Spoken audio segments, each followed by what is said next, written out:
올 한 해 동안도 예배에 이렇게 좋은 찬양으로 하나님께 영광 돌려주고 또 우리 성도들에게도 특별히 부족한 저에게 큰 은혜를 이렇게 주신 우리 성가대에게 다시 한 번 더 감사를 드립니다. 오늘 찬양도 들으면서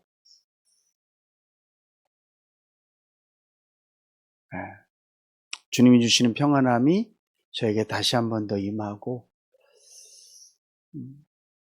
이 시간 설교도 더 강하고 담대한 마음으로 설교할 수 있도록 용기를 주신 것에 대해서 진심으로 감사를 드립니다. 오늘이 올해 마지막 주일이고 또 올해도 이제 오늘 포함해서 4일 정도밖에 남지 않았습니다. 매일 그날이 그날이고 그때가 그때이지만 그래도 우리는 연말이 되면 한 해를 이렇게 돌아보게 되죠. 여러분들은 지난 시간들을 돌아보면서 무엇이 아쉬웠고 무엇을 부족하다고 느끼셨고 내년에는 뭘 좀 더 열심히 해봐야 되겠다 이런 결단들을 해보십니까? 엄마로서 또는 아빠로서 또 여러분들 직장 생활 속에서 여러분들의 마음의 결단과 결심들, 후회와 반성이 있겠지만 무엇보다도 오늘 저와 여러분들은 하나님의 자녀로서 예수 그리스도를 믿는 성도로서 우리의 돌아봄이 있어야만 됩니다. 이거는 굉장히 중요해요. 학생은 자신의 1년을 돌아봤을 때 내가 얼마나 많이 실력을 쌓였나, 내가 얼마나 많은 것들을 알았나 이런 것으로 자기를 돌아봐야지 학생이 내가 올 한 해 동안 얼마 용돈을 받았지? 이런 거로 올 한 해를 돌아본다면 그거는 잘못된 계산법이죠. 마찬가지예요. 예수 믿는 저와 여러분들이 내가 올 한 해 얼마나 돈을 많이 벌었지? 아니면 내가 얼마나 기쁘고 행복했지? 나에게 얼마나 좋은 일이 있었지? 이런 거로만 나를 돌아본다면 그것은 올바른 계산법이 아니에요. 우리 예수 믿는 사람은 예수 믿는 사람다운 계산법이 있어야 돼요. 그 중에 하나가 뭐냐 하면 내가 얼마나 하나님 보시기에 아름다웠을까? 내가 얼마나 세상 앞에서 빛과 소금이 됐을까? 내가 얼마나 아버지 하나님께서 자녀인 나를 바라보시면서 성장해라, 성장해라 이렇게 나를 응원하시고 격려하시며 나를 바라보고 있는데 나는 얼만큼 성장했나? 이런 기준으로도 자신을 돌아볼 수 있어야만 됩니다. 오늘 본문 말씀에 보면 베드로 사도가 너희로 구원에 이르도록 자라게 하려 함이라 이렇게 말씀하고 있어요. 이 말씀은 어떤 의미의 말씀이냐 하면 제가 언젠가도 말씀드린 적이 있지만 성경에는 구원이라는 단어로 여러 가지 의미로 쓰여지는데 특별히 신약 성경에는 우리가 예수를 믿은 그 순간, 다른 말로 하면 하나님의 은혜가 내 심령 가운데 딱 닿아서 하나님이 아버지로 믿어지네? 성경에 나오는 모든 내용을 나는 믿을 수 있습니다. 이렇게 되었을 때 이루어지는 구원이 있어요. 그 구원은 예수님께서 말씀하셨던 것처럼 영접하는 자, 곧 그 이름을 믿는 자들에게는 자녀가 되는 권세를 주셨다. 그것이 순간에 우리에게 신분적 변화가 이루어진 거예요. 예수를 믿은 순간 우리는 하나님의 자녀가 다 되었어요. 이것을 우리는 구원이라고 얘기합니다. 이 신분의 변화로 말미암아 우리는 하나님의 자녀가 되었고 이 땅에서의 삶이 끝나면 천국으로 인도함을 받는 줄로 믿습니다. 그리고 또 하나의 구원의 의미는 이 땅에서 계속 성장해 나가는 것을 구원이라고 얘기를 해요. 그래서 오늘 본문 말씀에 너희로 구원에 이르도록 자라게 하라 이 말은 우리가 예수를 믿고 난 다음에도 꾸준히 성장하지 않으면 천국 못 가나?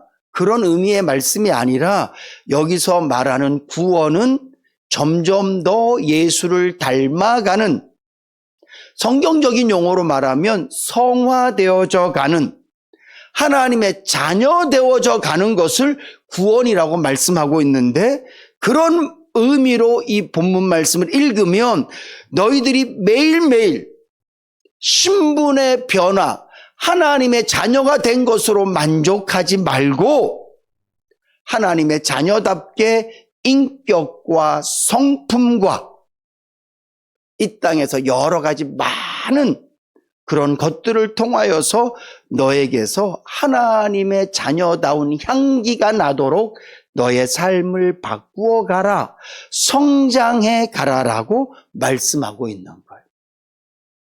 오늘 우리가 이 말씀을 기초로 해서 나를 돌아볼 때 나는 올 한 해를 시작할 때보다 더 많이 믿음이 성장했나?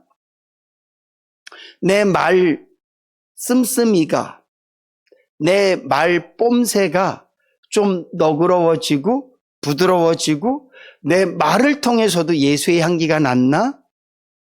더 깊이 들여다보면 내 마음은 남들에게는 들키지 않지만 하나님께서 보시고 내가 나를 느꼈을 때 나는 내 마음을 보면서 점점 내가 주님을 닮아가고 있구나. 입술로만 사랑을 말하는 게 아니라 마음 깊이에서도 사랑을 얘기하고 정말 내 마음이 조금씩 주님을 닮아가네. 예수 믿는다는 것이 이런 것이구나. 통장에 잔고는 쌓이지 않아도 내 마음은 더 너그러워지고 내 삶의 형편은 좋아지지 않아도 내가 더 기쁨이 있어지고 만나지는 사람들이 내가 원하는 사람이 아니라 할지라도 내 마음이 사람을 수용하고 받아들이는 것에 있어서 더 폭넓어지고 깊어지고 이게 예수 믿는 맛이구나. 이런 것을 느껴야 되는 거거든. 어떻게 시작할 때보다 좀 나아지셨습니까? 제가 오늘 설교 제목을 믿음을 한 단 높게, 마음을 반평 넓게, 사실은 한 평 넓게 하고 싶었어요. 근데 제가 저를 봐도 한 평씩이나 반평이라도 넓혀보자. 하나님께서 기뻐하시는 믿음을 한 단 높게. 이 말은 믿음으로 내가 감당해내는 것들이 이전보다 조금 더, 옛날에는 조금만 어려움이 와도 쉽게 불평하고 원망했었는데 하나님이 나와 함께 하시는데 감당해낼 만하지. 하나님이 내 인생의 주인이신데 맡기고 가지 뭐.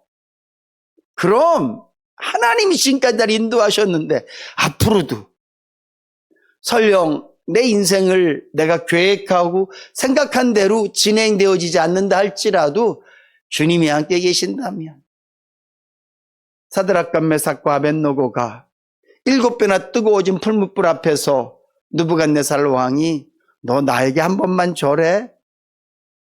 너 한 번만 우상에게 절해? 하나님이 없다고 한 번만 고백해. 내가 너 살려줄게. 그럴 때 그들의 고백이 아니요. 우리는 저 불 속으로 기꺼이 뛰어들 겁니다. 하나님 우리를 지켜주실 거예요. 근데요. 혹시 그러하지 않는다 할지라도 우리가 저 불 속에 뛰어들었을 때 하나님이 우리를 당신의 은혜의 날개로 우리를 품어주시고 당신의 그 따뜻한 품으로 우리를 안아주실 거예요. 근데 혹시 그러지 않아서 저 불 속에서 우리가 타 죽는다 할지라도 우리는 하나님을 배신하지 않습니다.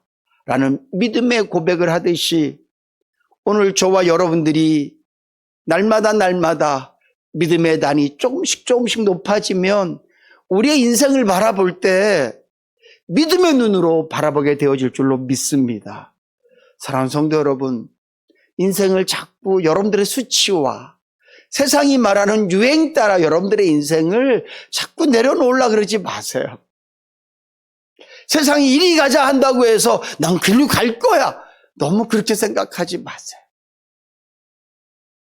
우리가 물론 세상과 전혀 동떨어진 삶을 살 수 있는 것은 아니지만 너무 세상 사람들이 원하는 대로, 때로는 내 마음이 원하는 대로 이 땅에서 자랑하고 싶은 것, 뽐내고 싶은 것, 내세우고 싶은 것, 그런 것들을 조금만 더 내가 채워서 살아봐야지, 그런 마음으로 여러분들을 재단하지 마시고 믿음의 눈으로 바라보세요.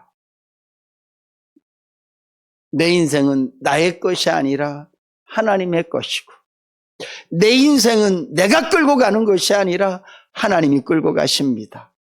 그런 확실한 믿음이 있다면, 우리의 믿음이 한 단만 높아진다면 지금 우리의 고백과 앞으로 우리의 고백은 완전히 달라질 거예요.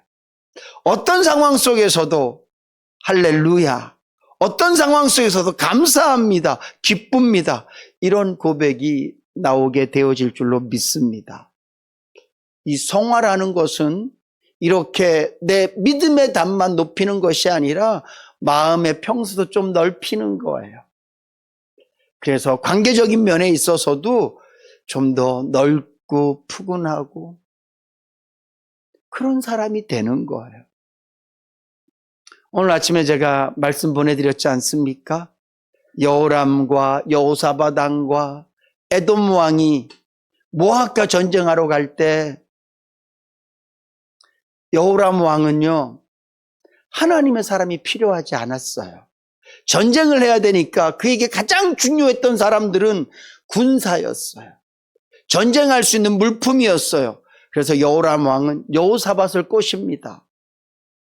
그의 아버지 아합이 여호사밧에게 부탁했을 때 여호사밧이 나는 당신의 것이고 내 말도 당신의 것이고 내 군사도 당신의 것입니다, 갑시다. 그랬던 여호사밧이 또 아합의 아들에게도 똑같은 말을 해요. 좋아요, 네가 원한다면 내가 네 아버지에게 했던 것처럼 내가 똑같이 해주마. 그래서 군대를 동원해주고 말을 동원해줍니다. 그리고 에돔 족속들도요, 같이 함께 전쟁을 나가요. 그때 여호람 왕은 하나님의 사람이 필요하지 않았어요. 근데 일주일쯤 됐을 때 물이 다 떨어져서 사람도 생축도 마실 물이 없었어요. 그때 여호람이 뭐라고 고백합니까? 하나님이 우리를 셋 다 모아서 죽이려고 하시는구나. 낙심하고 절망해요. 그때 여호사밧 왕이 사람을 찾아요. 혹시 여기에 하나님의 선지자는 없습니까? 그때 엘리사를 사람들이 소개하죠. 그리고 엘리사가 이야기합니다. 걱정하지 마십시오. 하나님께서 물을 주실 것입니다. 걱정하지 마십시오. 이 전쟁은 하나님께서 반드시 승리하게 하실 것입니다. 그래서 결국은 엘리사의 말대로 물도 없고 전쟁도 승리하게 돼요. 저는 그 말씀을 읽으면서 우리 예수 믿는 사람들이 이 세상 가운데에서 세상 사람들이 매번 필요한 사람은 아니지만 그래도 절실할 때, 급박할 때는 꼭 필요한 사람이 예수 믿는 사람이었으면 좋겠다라고 이렇게 묵상하고 여러분들에게 글을 보내드렸습니다.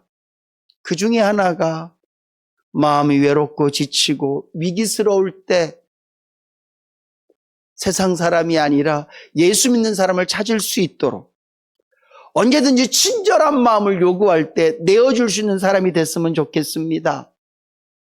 세상이 죄 때문에 너무 깜깜할 때 누군가는 세상이 이렇게 악으로 돌아가고 나쁜 것으로 팡팡 돌아갈 때 그래도 불법을 저지르지 않고 그래도 좀 깨끗하게 살고 그래도 선하게 살고 희생할 줄 알고 그런 사람 없을까라고 생각할 때 예수 믿는 사람들이라도 이 땅에 빛이지, 이런 소망을 줄 수 있는 사람이 우리였으면 좋겠습니다.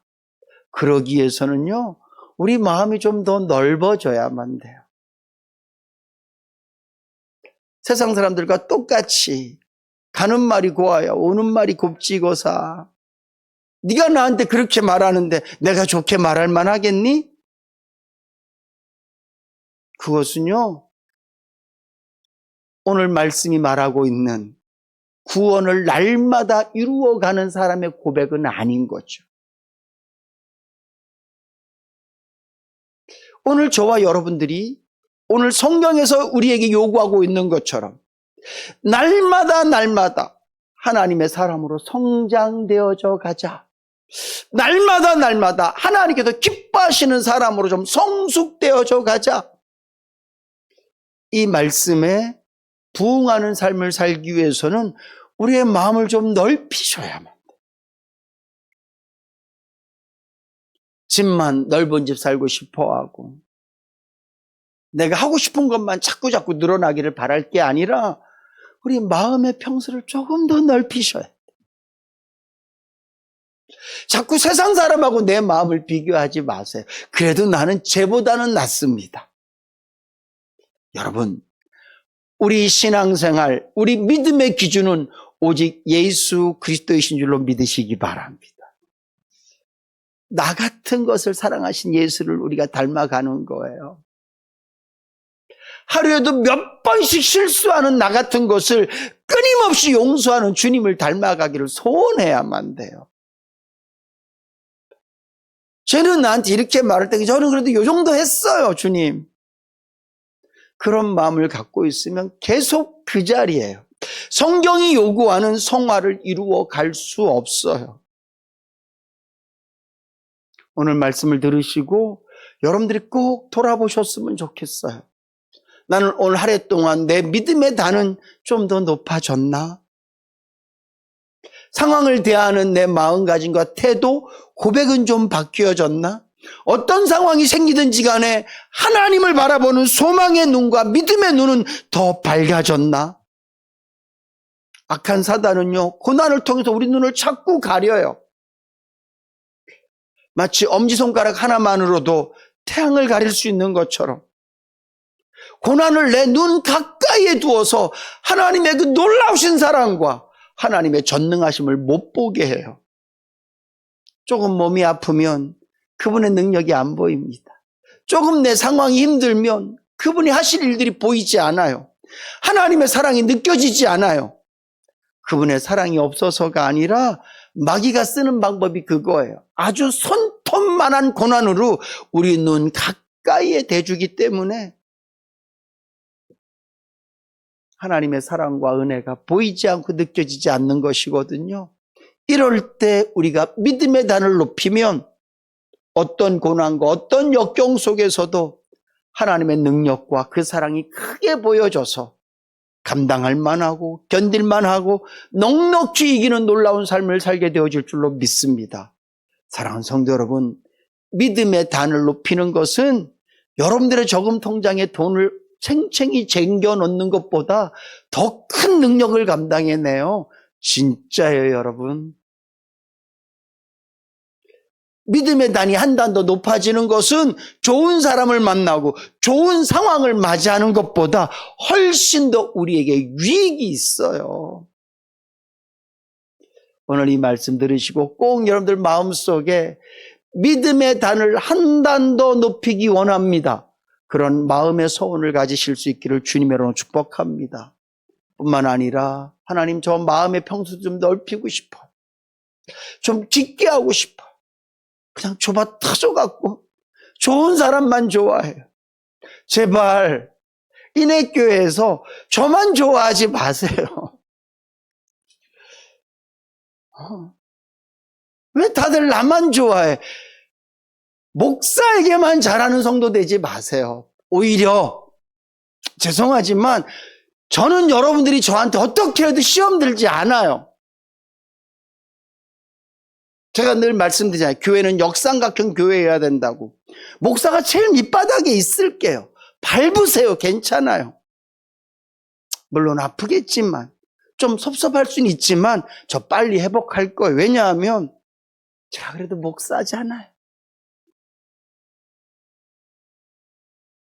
근데 여러분들이 저를 높이 둬요. 그리고 나보다 좀 못난 사람, 내 마음에 안 든 사람 저 밑에도 계속 밟아요. 너무 힘들어.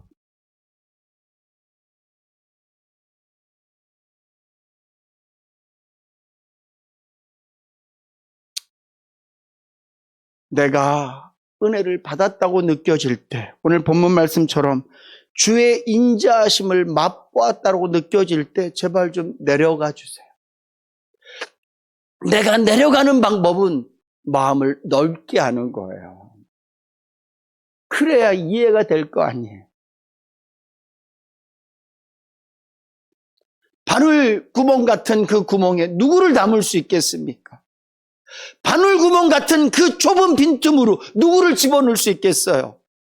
집어넣다가 자기도 망가지고 그 속으로 들어가야 될 사람도 상처나는 거예요. 내 마음에 입구를 넓게 해야 누구나 쉽게 들어올 거 아니에요. 들어온 사람도 다치지 않고 받아들이는 나도 다치지 않고. 근데 내 마음의 평수가 좁아 터져갖고 나라 조금 다른 사람 들어오려고 그러면 그 사람도 거기 들어오기 위해서 막 애써야 되고 노력해야 돼. 와, 우리 교회는 목사 비위 맞추기 너무 힘들어요. 뭐 그렇게 까다롭지? 내가 목사님이 좋아하는 사람 되려고 그러면 나 너무 힘들어. 이 목사 마음이 얼마나 비좁아 터졌으면, 이 목사의 마음에 있고 얼마나 비좁아 터졌으면 성도 하나가 목사 마음에 들어오는데 그렇게 생 노력을 다해야 되고 고생해야 되고 이런 걸 드려봐야 되나? 이렇게 말씀을 드려봐야 되나? 그게 무슨 교회 지도자로서의.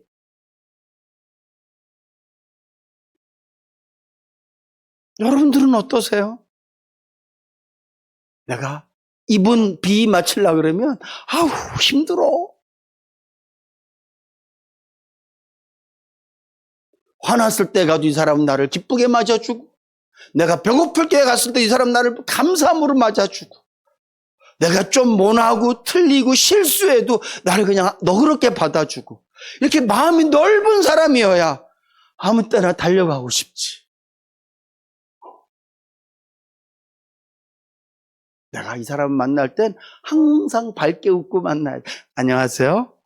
이래야 그 사람도 좋아해. 사랑하는 성도 여러분, 오늘 날마다 구원에 이르도록 성장하라는 이 말씀 중에 하나가 우리의 마음의 평수를 넓히라는 거예요. 저도 좀 더 넓혀보도록 애쓰겠습니다. 이게요, 잘 안 넓어져요. 우리가 고만한 크기로 너무 많이 살아왔고 세상은 점점 더 마음의 평수를 줄이래요. 네가 주인이야. 네 마음에 안 들면 다 끊어. 친구 많은 거 별로 좋은 거 아닙니다. 뭐 이러면서 너 중심으로 네 마음에 꼭 드는 사람들만 데리고 살아. 야, 인생 그냥 웃고만 살아도 짧은 인생인데 뭘 그렇게 사람 때문에 고생하고 살고, 내가 저 사람 만나면 희생해야 되고 내가 저 사람 만나면 신경 써야 되고 왜 그러고 사니? 세상은 그렇게 얘기해요. 근데 주님은 우리에게 그렇게 말씀하지 않으세요. 강도 만난 사람의 친구는 누가 될 것이냐? 이렇게 말씀하신단 말이에요. 사랑하는 성도 여러분, 하나님께서 우리에게 원하시는 것, 나를 위해서 십자가에서 죽으심으로 말미암아 내 죄값을 다 치르시고 나를 당신의 자녀 삼아주신 그 하나님 아버지가 원하시는 것이 내 마음의 평수를 넓혀서 모두를 사랑하고 받아들이고 이해하고 모두를 위해서 희생하고 친절해지는 것, 그것이 하나님이 원하시는 거예요. 우리에게 영원한 죄의 굴레를 씌워서 지옥 백성 만들고 하나님과 원수되게 만든 사단이 원하는 것은 네 마음의 평수를 조금 더 좁혀서 네 중심으로 살아. 네가 원하는 대로 살아. 네 뜻대로 살아. 내가 너 예수 믿는 것은 내가 어떻게 막지 못했지만 왜? 하나님이 하신 일이니까. 근데 예수 믿고 난 다음에 너의 삶은 네 중심으로 살아. 예수도 널 위해서 믿는 거지. 예수도 너가 원하는 거 얻기 위해서 믿는 거지. 네 뜻대로 살아. 이렇게 말하는 이 악한 원수의 말을 들으시겠습니까? 아니면 비록 그 말을 들으면 내가 고달프고 내가 좀 힘들어도 날 위해서 십자가에서 죽으신 예수님의 말씀을 듣고 사시겠습니까? 한 평도 벅차요. 딱 반평만. 딱 한마디만큼이라도 마음을 매일매일 넓혀 가셔서 하나님께서 기뻐하시도록 살아드리는 저와 여러분들 되실 수 있기를 주님으로 축복합니다. 그러면 그러기 위해서는 어떻게 해야 되느냐? 오늘 본문 말씀해 보니까 갓난 아이들 같이 순전하고 신령한 젖을 사모해야 된다라고 말해요. 여기서 젖은요, 하나님의 말씀을 의미해요. 근데 이 말씀을 사모하는데 갓난아이처럼 말씀을 사모하래요. 여러분, 이 갓난 아이에게 젖은 생명이에요. 이제 막 태어난 아기는 내가 라면 좋아한다고 라면 먹이면 큰일 나요. 막 태어난 아이는 야 이건 막 고기 좀 먹으면 내가 빨리빨리 크지 않을까 그래갖고 막 삼겹살을 구워서 주거나 그러면 진짜 큰일 나요. 갓 태어난 아이는 가장 좋은 게 모유죠. 그리고 분유를 먹여도 모유와 성분이 거의 비슷하게. 갓 태어난 아이에게 엄마 젖은 생명이에요. 오늘 저와 여러분들이 믿음의 한 단을 높이고 마음을 반평이라도 넓히를 원한다면 하나님의 말씀을 생명처럼 알고 사모해야 될 줄로 믿으시기 바랍니다. 여러분들이 하나님의 말씀에 대하는 그 태도와 마음가짐이 어떠세요? 있어도 되고 없어도 되고 말씀은 알아도 되고 몰라도 되고 성경은 읽어도 되고 안 읽어도 되고 말씀 묵상은 해도 되고 안 해도 되고 한 주간 동안 여러분들이 말씀을 얼마나 생각했는지 힘든 일이 있을 때마다 어려운 일이 있을 때마다 아니면 한가로울 때 여러분들 마음에 하나님 말씀을 좀 봐야 되겠다. 하나님 말씀을 좀 묵상해야 되겠다. 나는 이 말씀 없으면 못 살아요. 그런 마음으로 여러분들이 살아가고 있는지 나는 밥만 먹으면 살지 뭘. 성경은 그냥 주일날 교회 가서 내가 한번 설교 듣는 것으로 좋게 그러고 살아가시는지. 제가 정확히 잘 모르겠지만 애기들은 그 전 먹는 그 주기가 있단 말이죠. 배고프면 막 울어요. 아주 그냥 세상을 다 잃은 것처럼 울어요.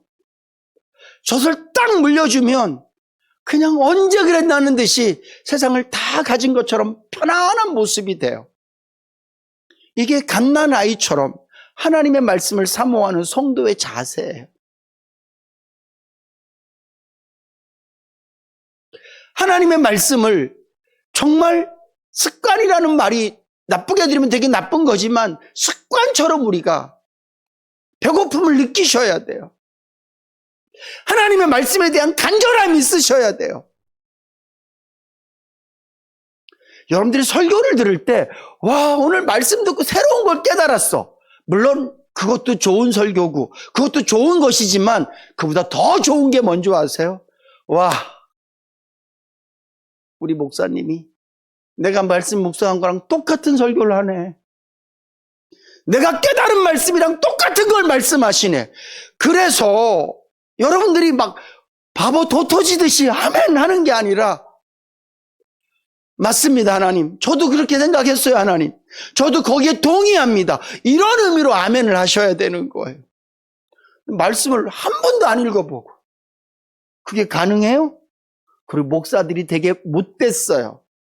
성도들이 목사님 어떻게 그런 말씀을 하세요? 저 못 들어봤어요. 이런 설교 처음 들어봐요. 이러면 목사들이 막 우쭐해요. 그건 나빠요. 하나님의 말씀은 목사에게만 주어진 특권이 아니라 구약시대 때 제사장들 그랬던 것처럼 지금은 모든 신자가 제사장이 된 줄로 믿으시기 바랍니다. 이 말은 하나님과 직접 우리가 다 소통하는 거고요. 이 하나님의 말씀은 하나님의 성령의 감동으로 되어진 것으로 하나님의 성령이 내주하시는 모든 성도들에게 열려있는 말씀인 줄로 믿으시기 바랍니다. 이렇게 엄청난 복을 우리에게 주셨는데 이걸 사모하지 않아요. 원하지 않아요. 그러니 우리가 무슨 믿음의 한단, 마음의 반평 그런 거 없어요. 어쩌다가 김창옥 쇼 이런 거 보고 강연 듣고 날 좀 바꿔야지.